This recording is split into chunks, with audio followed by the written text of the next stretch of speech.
Hi, I'm Nina Simone. Let's talk about responding versus reacting,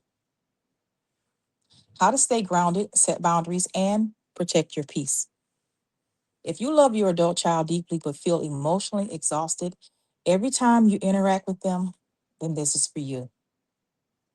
Today, we are talking about responding versus reacting and how this one shift can change not only your conversations, but your peace. This isn't about becoming cold, it's about becoming grounded. Reacting can be automatic, but responding is intentional. A reaction comes from the nervous system being activated, fight, flight, or freeze, but a response comes from regulation. When your adult child says or texts something sharp, dismissive, or disrespectful, your body reacts before your mind does. That doesn't mean you're failing as a parent, it means you're human. But reacting often escalates conflict, damages trust, and leaves you feeling drained. Responding protects your emotional authority. One of the most loving things you can do when you're triggered is slow the conversation down. You do not owe anyone immediate access to your emotions. Responding can sound like this: I need some time before I respond, or I'm not able to have this conversation right now. Or let's revisit this later when emotions are calmer. These are not rejections, they are self regulation. Calm is a response. When emotions are high, avoid statements that come from pain. Try not to say, after everything I've done for you, or you always do this, or you never change. These statements may be understandable, but they escalate, they shame, and shut down communication. You don't need to win the moment. You need to protect your peace. Silence is not punishment. Silence is wisdom. Silence is appropriate when you're emotionally flooded, the conversation has become disrespectful, the discussion is going nowhere productive. Silence allows your nervous system to settle. You are not ignoring your child, you are regulating yourself.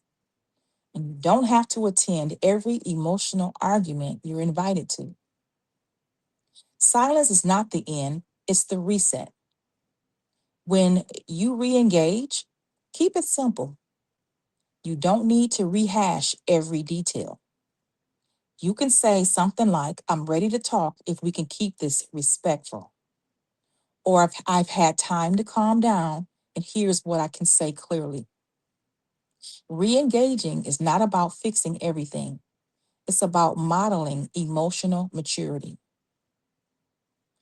Now, what happens when they push your boundary?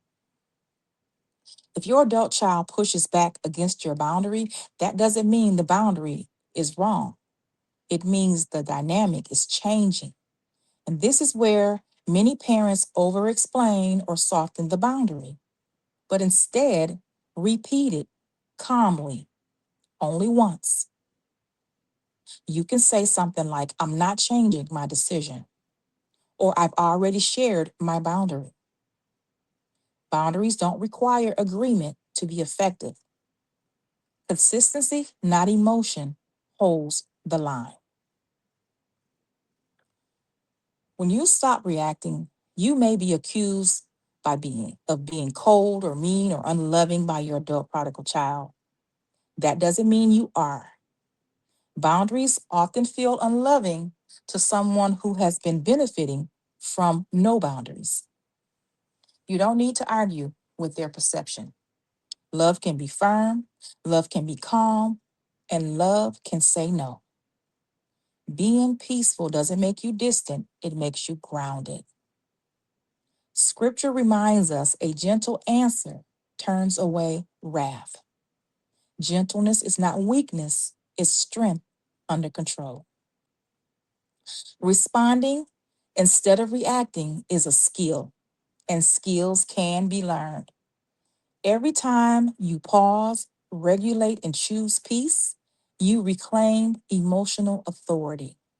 And peace doesn't depend on your child changing, it begins with you.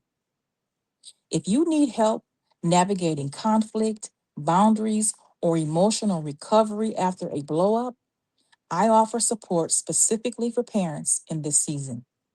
You don't have to do this alone. Peace isn't passive, it's practiced.